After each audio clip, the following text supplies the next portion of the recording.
A very good morning to all students and welcome to my channel Edufly J-NEET Pragyan batch.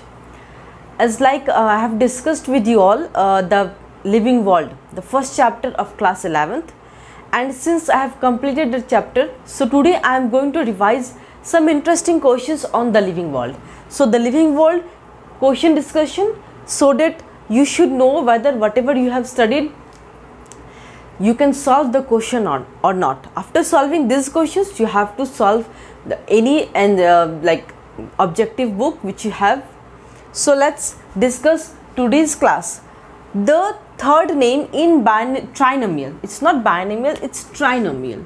Trinomial nomenclature is the third name. The first C, in case of be it a binomial, be it a trinomial, genus species is common.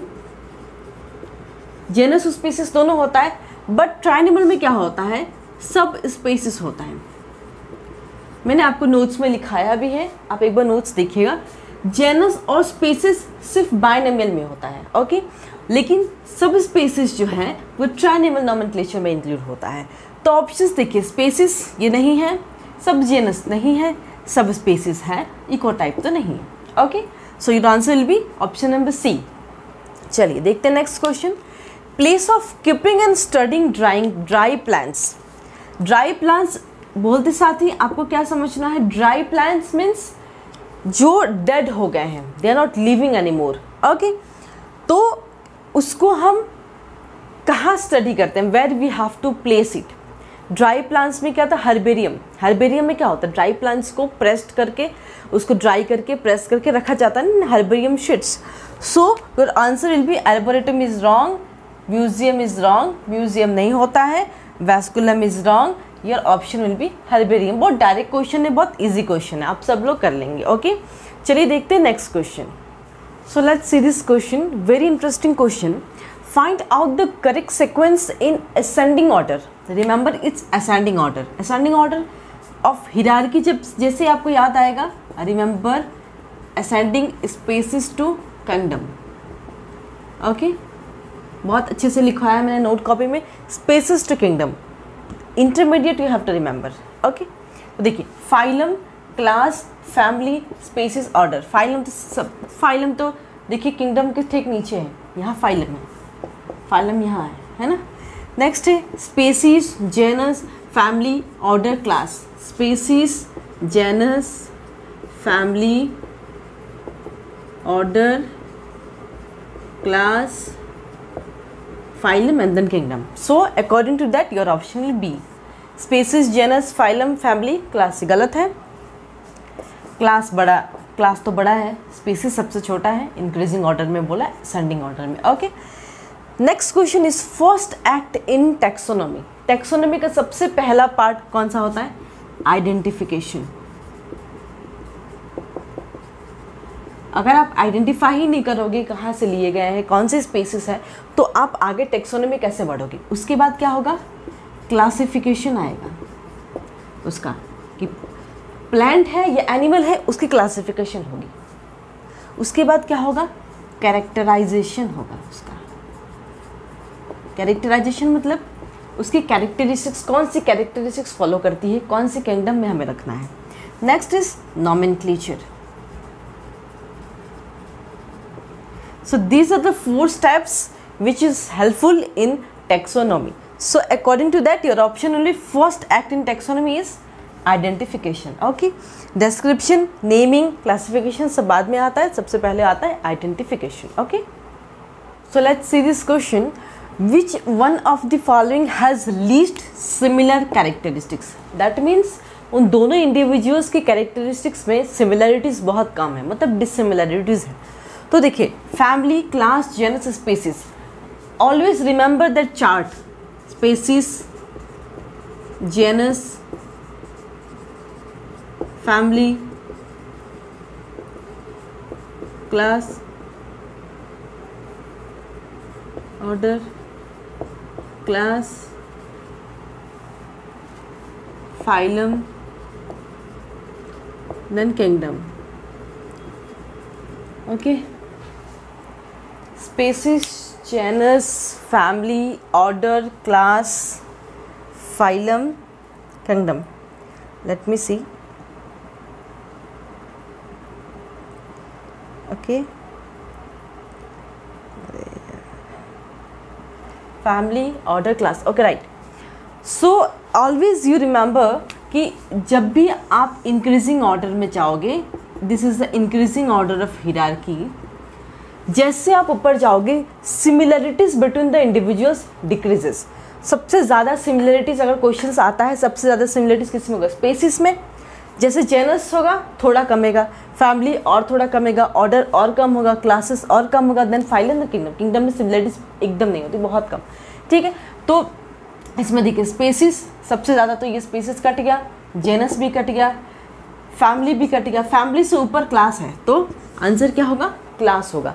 Has a least similar character. याद रखिए least, जिसमें बहुत कम characteristics हैं.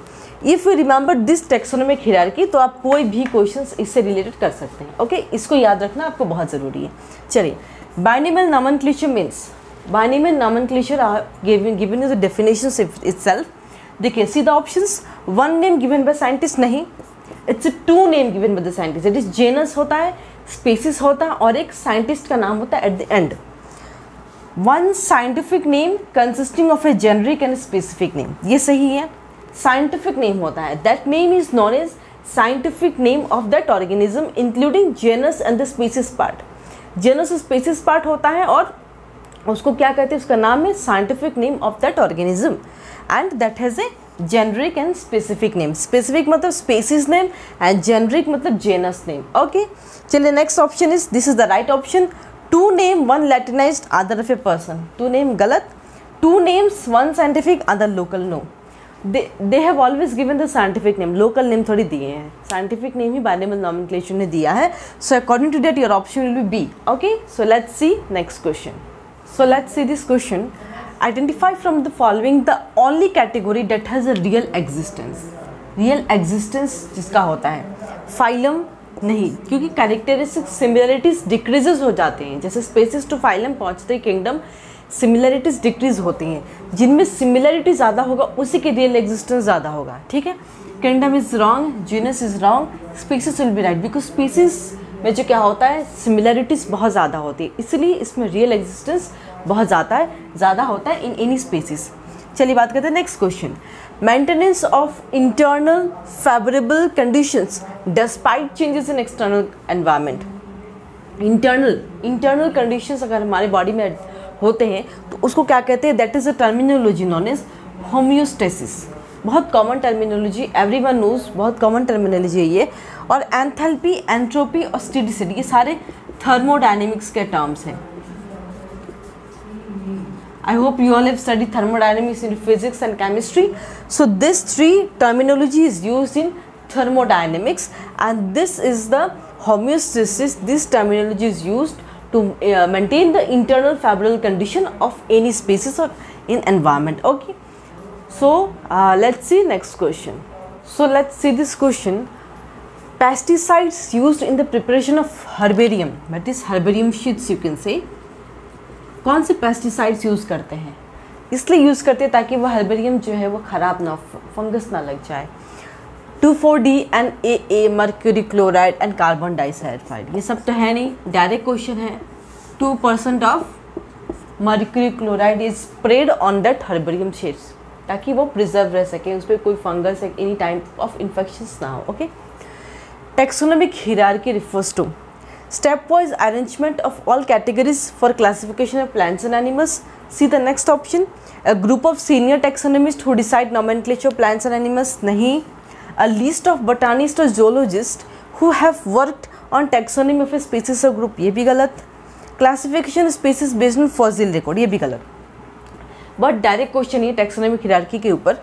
Stepwise arrangement of all categories for classification of plants and animal. ये इसका answer है, क्योंकि notes में मैंने लिखा हुआ है और एनसीईआरटी का फर्स्ट लाइन पे ही लिया हुआ ये ऑप्शन है. So this is the option, right answer. So let's see next question. Let's see this question. Metabolism is release of energy, gain of energy, release और gain of energy, catabolism of reaction. See in what happens in metabolism is that sometimes the energy is synthesized, release भी होता है and gain भी होता है for vital process of life. So option is release और gain of energy. Catabolism भी होता है, लेकिन appropriate option for answers for this question is release और गेन ऑफ एनर्जी। कैटाबॉलिज्म के साथ एनाबॉलिज्म भी होता है। Okay, a group of plants और animals with similar traits of any rank is species, genus, order, taxon. Species तो नहीं है, स्पेसीज नहीं है, जेनस नहीं है, ऑर्डर नहीं है, taxon. This is the definition of taxon, that is a group of plants और animals with similar traits of any rank. Okay, इसको क्या कहते हैं? Taxon. Okay, so let's see next question. So let's see this question. Which one of the following aids can give comprehensive account of complete compiled information of any one genus or family at a particular time? एक बार में सिर्फ एक ही genus और family की information देंगे। सबसे पहले taxonomic की नहीं, बिकॉज टैक्सोनॉमिक की में क्या होता है? Contrasting characters, one is accepted the other is rejected. Flora नहीं, flora habitat of that species के बारे में बताता है। Herbarium no, dry plants are preserved और प्रिजर्व्ड। ओके, मोनोग्राफ, मोनोग्राफ में क्या होता है? आइदर वन जेनस और फैमिली के बारे में एक ही बार इंफॉर्मेशन दे सकते हैं। Classification of organisms based on evolutionary as well as genetic relationship. Numerical taxonomy नहीं, फिनेटिक्स नहीं, बायोसिस्टमेटिक्स का ये बहुत कॉमन डेफिनेशन है जो उसमें क्या करते हैं? Evolutionary. So let's see this question. The level of A herbarium sheet does not carry information on. Herbarium sheet में मैंने ऐसे लिखाया था ना, राइट साइड में कॉर्नर में क्या क्या इन्फॉर्मेशन चाहिए होता है। डेट ऑफ कलेक्टर, ये सही है। Name of collector, this is also. Local name is always written on the herbarium sheets. Height of the plant, what was the height of the plant? That is not included in herbarium sheets. Okay, so let's see this question. Reason of diversity in living being is mutation, gradual change, long term evolutionary change, short term. See, this is long term evolutionary change, because long term change होगा then only it will result in the evolution and all. long term changes के कारण ये evolution हुआ है, short term change नहीं है। तो answer is C. The generic name of mango, याद रखिए जेनरिक नेम मतलब it's asking for genus. Mango का जीनस क्या है? Mango scientific name is Mangifera indica. Okay, so this part, the first part is genus name and the second part is species name. हो गया? So according to that your answer will be Mangifera. The generic name of mango is Mangifera. If it's asked for scientific name, then you can go for Mangifera indica, but generic name is the genus part. Okay, so let's see next question. So let's see this question. Binomial nomenclature was introduced by, you have to say the name of the scientist. De Vries, galat. Huxley, trinomial nomenclature. John Ray, he defined the species, so the option will be Carolus Linnaeus. Okay, next see, which of the following is hierarchical sequence? Hierarchical sequence पूछा है, it's not asking for the increasing or decreasing order. So see, phylum, class, order, family. Phylum, division, family, class. Genus, species, order, family. गलत गलत। Division, order, class, genus, ये भी गलत। ऊपर से नीचे अगर आते हो तो फाइलम होगा, क्लास होगा, ऑर्डर होगा, फैमिली होगा। हियरार्किकल सीक्वेंस से बोल रहा है, ठीक है। Cells regulate their activity through flow of energy, flow of materials, flow of information, flow of smoke. Materials नहीं होगा, स्मोक तो होगा ही नहीं, कतई नहीं। Information, flow of energy, flow of energy के कारण ही सेल्स रेगुलेट होता है inside the living beings. Okay, so I have completed living world questions, minimum 20 questions I have discussed today.